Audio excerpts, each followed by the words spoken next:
How to stop overthinking, जिस पे YouTube पे बहुत सारी वीडियोज़ हैं। और मुझे पहले बहुत ज़्यादा प्रॉब्लम थी ओवरथिंकिंग को लेके कि मैं हर टाइम कुछ ना कुछ सोचती रहती थी।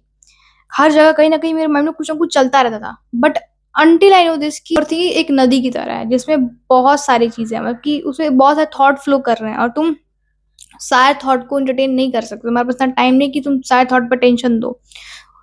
ओवरथिंकिंग बेसिकली होता क्या है कि हम लोग सोचना नहीं बंद कर पाते हैं। हम एक्शन लेना चाहते हैं बट हम उसे सोचते ही रह जाते हैं। Think on paper. जब भी तुम्हारे माइंड में कोई थॉट आए, फॉर एग्जांपल कि वो मुझसे आगे जा रहा है, कंपैरिजन। हमारी लाइफ में हम लोग को अपने ब्लाइंडर्स लगाना चाहिए। ब्लाइंडर्स क्या होता है? हॉर्स जो होते हैं, जो पहले राजा महाराजा थे, वो जब भी जंग में जाते थे, वॉर में, तो वो अपने हॉर्स के साइड में ब्लाइंडर्स लगाते थे आइस के हेड पे, जिससे कि उनका फोकस बहुत स्ट्रेट हो, वो इधर उधर डिस्ट्रैक्ट ना हो। हमारे डिस्ट्रैक्शन मोबाइल भी है बट सबसे बड़ा डिस्ट्रैक्शन हमारा थॉट है। और ओवर थिंकिंग इसका जो प्रॉब्लम है, उसी की वजह से लोग मोबाइल से डिस्ट्रैक्ट होते हैं क्योंकि उनका मन करता है चलाने का। थॉट से ही सब कुछ शुरुआत होती है ना। आपका मन किया, आपने पढ़ाई की, आपने मन किया, आपने मोबाइल चलाना मन किया। तो ओवर थिंकिंग बहुत बड़ी प्रॉब्लम है। ओवर थिंकिंग से इतनी प्रॉब्लम होती है कि आप सो भी नहीं पाते हो रात में। आपको नींद आ रही है बट स्टिल आपका माइंड ना रेसिंग थॉट्स आ रहे हैं, या आप सो ही नहीं पा रहे हो। इतना थॉट्स आ रहे हैं आपके माइंड में फास्ट फास्ट। और एक दिन में बहुत सारे थॉट्स आते हैं। आप सारे थॉट्स को इतना वैल्यू नहीं कर सकते। कुछ थॉट बहुत अनइम्पोर्टेंट होते हैं। अभी मेरे पास एक हमेशा पार्कर पेज होता है। पार्कर पेज क्या होता है? यहाँ पर लगा दूंगी मैं। पार्कर पेज वो होता है जिसमें मैं कॉलम्स बनाती हूँ अपने हिसाब से, किस एस्पेक्ट ऑफ एरिया में मुझे ज़्यादा थॉट्स आते हैं। फॉर एग्जाम्पल मुझे चैट जीपीटी से थॉट आते हैं, मुझे एक्स्ट्रा टास्क कभी आ जाता है माइंड में। जिस फील्ड में आपको ज़्यादा थॉट आते हैं उस फील्ड के कैटेगरीज बना लो 4। और उस जब भी वो थॉट आए तो तुरंत उसको कॉपी में लिख दो, कैप्चर कर दो और उसको हटा दो। उसके बारे में सोचेंगे बाद में, सोचने का टाइम बाद में। और हम कभी भी थिंकिंग को ऐसे लेट के ऐसे सोचना बेकार है। जब भी आपको किसी बारे में आपको सोचना है, आपको उसके बारे में बहुत लगता है कि इसमें मुझे प्लानिंग की जरूरत है या फिर कुछ भी, तो टेक पेन एंड कॉपी। उसको मन मन में मत रखो, उसको निकाल दो बाहर, क्योंकि वो चीज बाद में बहुत प्रॉब्लम करेगी। क्योंकि जब आप कोई काम करने लगोगे तो वो थॉट आपको डिस्ट्रैक्ट कर रहा है। जैसे कि आपका रूम अगर गंदा होता है तो आपको वो चीज डिस्ट्रैक्ट करती है। Same with your mind. आपको अपने माइंड को हमेशा क्लीन रखना है। आपके घर में कोई पर्सन आता है और उसने आपके रूम में चिप्स के पैकेट फेंक दिया, तो कुछ भी पैकेट फेंक रखे हैं, तो आपका घर गंदा हो गया। तो आप उसको फिर उसके जाने के बाद अपना रूम क्लीन कर दो कि आप अच्छे से काम कर पाओ अपना। बेसिकली आपका माइंड बार बार आपका रूम गंदा करेगा। आपका माइंड को सफाई नहीं पसंद है। तुमको तुमको चाहिए क्लीन थॉट्स, कि मेरा बहुत क्लैरिटी रहे, मेरा माइंड बहुत फ्री रहे, लाइट रहे। बट तुम्हारे माइंड को वो चीज़ नहीं चाहिए। वो हमेशा कुछ ना कुछ थॉट डालता रहेगा। कुछ ना कुछ वो ऐसी बात बोलेगा जो कि तुमको ट्रिगर करेगी, तुमको मन करेगा ओवर थिंकिंग करने का, तुमको कुछ गलत काम करने का मन करेगा, जो भी है। उस टाइम पे क्या करना है, हम बस कैप्चर कर लेंगे उस थॉट को और लिख देंगे साइड पे कि हाँ, मुझे इस थॉट से प्रॉब्लम हो रही है कि सुनीता ने मुझे गाली दे दी थी, तो मुझे उसके बारे में थॉट आ रहा है। मम्मी ने डांट दिया था, मेरे मार्क्स कम हो गए थे, या फिर जो भी थॉट्स उसमें स्ट्रेस दे रहा है। जैसे कि तुमको स्ट्रेस रिलेटेड थॉट ज्यादा आते हैं तो उसका अलग कॉलम बना लो। तो ये पार्कर पेज वाली जो ट्रिक है काफी हेल्प करेगी। और इसको हमेशा अपने पास रखो। हमेशा हर दिन पार्कर पेज का यूज करो। जब भी अपना काम करने बैठ रहे हो तो हर साइड में रखे रखो उसको।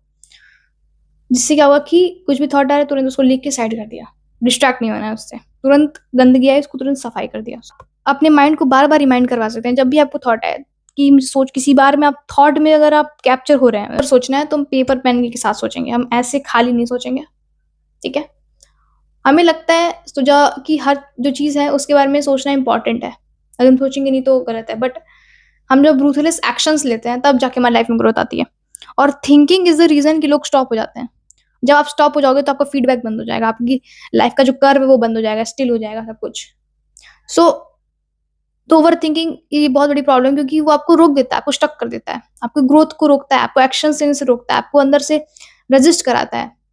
आप कभी भी देखना, जब भी आप सुबह उठना चाहते हो तो आपका माइंड आपको रैशनल थिंकिंग का बीच होता है, जिसकी वजह से हम उठ नहीं पाते। रैशनल थिंकिंग का मतलब क्या, कि जब भी हमको उठना रहेगा तो हमारा माइंड हम लोग को बहाना देता है कि यार 8 घंटे की नींद कंप्लीट होनी चाहिए। यार अभी मुझे ना कल रात को बहुत काम किया था इसलिए मैं उठ नहीं सकता अभी। So many reason. तो मेरा माइंड तुमको एक्सक्यूज़ देता है कि तुम बस वो चीज़ ना करो। अभी उठने के लिए मैंने एग्ज़ाम्पल लिया क्योंकि ये कॉमन था। बहुत चीज़ें हो सकती हैं। आपका कोई मन है बट आपका माइंड उसमें लॉजिक आर्गुमेंट्स देता है आपको, रैशनल थिंकिंग करता है कि ये तो ऐसे हो सकता है, इतना इम्पोर्टेंट नहीं है, बाद में कर लेना, पहले ये कर लो। कि तुम वो काम प्रोक्रेस्टिनेट कर दो। और ओवरथिंकिंग की ये प्रॉब्लम होती है। ओवरथिंकिंग की वजह से ही हम एक्शन नहीं ले पाते, लाइफ में चेंज नहीं कर पाते। तो ओवरथिंकिंग अगर आपको रिड्यूस करनी है तो आपको लिखने की हैबिट डालनी पड़ेगी। लिखो बहुत ज़्यादा। जो भी थॉट आ रहा है लिख दो। आइडियाज़ आ रहे हैं, आइडियाज़ की नोटबुक अलग बना लो। तुम्हें स्ट्रेस बहुत होता है, स्ट्रेस की कॉपी बना लो कि भाई मैं तो उसमें सारी जितनी घर में जितने स्ट्रेस होते हैं मैं किसी को बोल नहीं पाता, मैं लिख देता हूँ उसमें, प्रॉब्लम सॉल्व होगी। क्योंकि लिखने से बहुत क्लैरिटी आती है। मुझे ऐसा रियलाइज़ होता है कि सोचने से हम कन्फ्यूज़ होते हैं, बट लिखते जब है ना, उसे पेन पे जब पेपर पे उतारते हैं, तब क्लैरिटी आना स्टार्ट होती है। सो ओवरथिंकिंग का एक ही सॉल्यूशन है कि आपको प्रैक्टिस करना पड़ेगा लिखने का, आपको लिखना पड़ेगा चीज़ों को, अपने थॉट्स को एक प्रेज़ेंट करना पड़ेगा कि आप उसे क्लियरली देख पाओ कि क्या चल रहा है मेरे माइंड में, क्या मुझे चीज़ें रोक रही हैं, क्या थॉट्स मुझे रोक देते हैं बार-बार सुबह उठने से, क्या-क्या थॉट मुझे रोक देते हैं ये मैथ्स का क्वेश्चन सॉल्व करने से या फिर कुछ भी। तो ये रैशनल थिंकिंग जो होती है वही हमें रोकती है, और इसी को हम लोग ओवरथिंकिंग कहते हैं कि मैं सोचता रहता हूँ, मेरा माइंड थॉट नहीं रुक रहा है, क्योंकि आपने वो थॉट को क्लीन नहीं किया है। क्लीन करने के लिए आपको लिखना पड़ेगा। My old mountain always felt so pretty.